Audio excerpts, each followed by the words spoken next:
एक माँ जिसकी आज इकलौती बेटी की शादी है। माँ बेटी को वेडिंग गिफ्ट के तौर पर एक बैंक अकाउंट की पासबुक देती है।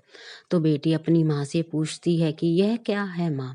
माँ कहती है, यह मेरी तरफ से एक छोटा सा वेडिंग तोहफा है। यह बैंक अकाउंट की पासबुक है। यह तुम्हारे जीवन की खुशी के लम्हों को संजोए रखेगी। आगे जब भी तुम दोनों की जिंदगी में कोई खुशी का मौका आए तो अपनी तरफ से इसमें कुछ पैसे डिपॉजिट करना। जितनी बड़ी खुशी उतनी ज़्यादा रकम। और हाँ, उसके आगे लिख भी देना कि आज किस खुशी का मौका है, किस लिए इतने पैसे जमा किए हैं। आज मेरी बेटी की शादी है तो मेरे लिए खुशी का दिन है, इसलिए मैंने इसमें 1,000 रुपये डिपॉजिट करा दिए हैं। और आगे डिस्क्रिप्शन में लिख भी दिया है कि आज मेरी बेटी की शादी है, इसलिए मैंने 1,000 रुपये इसमें जमा करा दिए। बेटी को अपनी माँ का दिया गिफ्ट बहुत प्यारा लगा।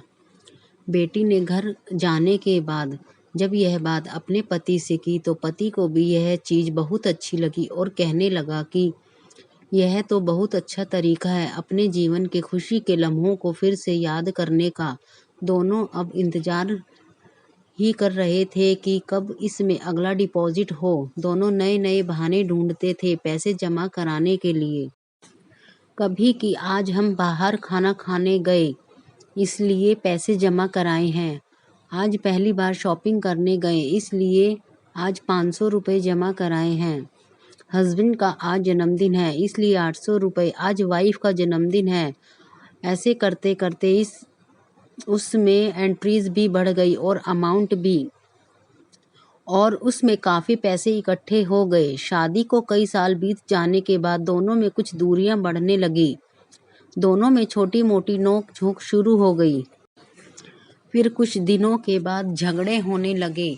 दोनों ने बात करना छोड़ दिया और एक दूसरे से खुश नहीं रहते थे। माँ को अपनी बेटी से मुलाकात किए हुए काफ़ी दिन हो चुके थे।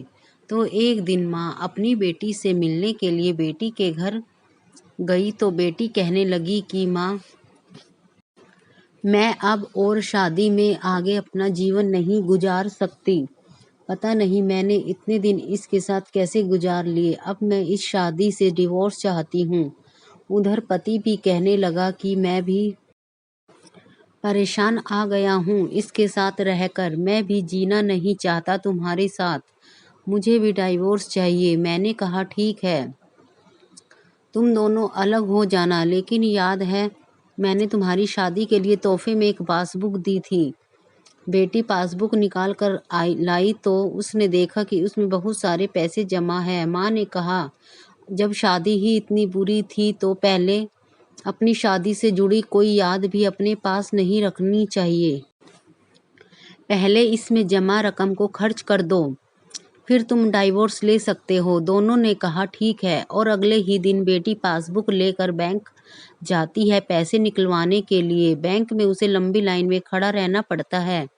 अब खड़े हुए काफ़ी देर हो गई तो बेटी ने खड़े खड़े ही पासबुक खोली और देखने लगी किसने कब और कितना पैसा जमा किया है। देखते ही देखते उसे पता ही नहीं चला कि कब उसकी आंखें भर आई अपने बीते लम्हों को याद करके जो उसने अपने पति के साथ बिताए थे, जिसे वह आज डाइवोर्स देने चली थी। बेटी बिना पैसे निकाले वापस घर आ गई और अपने पति से कहने लगी, ठीक है, मुझसे नहीं हो पाएगा। ऐसा करो, तुम ही जाकर इसमें सारा पैसा खर्च कर दो। पति ने कहा ठीक है और पति बैंक गया, लाइन में खड़ा हो गया। उसकी नज़र भी पासबुक पर पड़ी और उन सारी खुशी के लम्हों पर पड़ी जो उन्होंने अपनी पत्नी के साथ बिताए थे, जिसे वह आज तलाक देना चाहता है। अपने जीवन के सबसे हसीन लम्हों को याद करके पति की भी आंखें भर आई और वह भी लाइन से निकल गया। पति घर आया और पासबुक अपनी पत्नी के हाथ में दे दी तो पत्नी पासबुक में देखती है कि उसमें आज ही के दिन 5,000 रुपये जमा हुए हैं और उसके आगे लिखा है कि आज खुशी का दिन है कि मुझे एहसास हो चुका है कि वह उसे छोड़ने जा रहा था जिसे वह सबसे ज़्यादा प्यार करता है। मैंने फैसला कर लिया है कि अब बाकी की सारी ज़िंदगी उसी के साथ बिताना चाहता हूँ। यह देखकर दोनों की आंखें भर आई और गले लगकर खूब रोए। और प्रॉमिस किया कि अब कभी भी नहीं लड़ेंगे। यह कहानी उन सभी के लिए है जिनके रिश्तों के बीच में दूरियां आ गई है। वह पहले आपस में बहुत प्यार करते थे, लेकिन अब वह एक दूसरे के साथ रहना पसंद नहीं करते।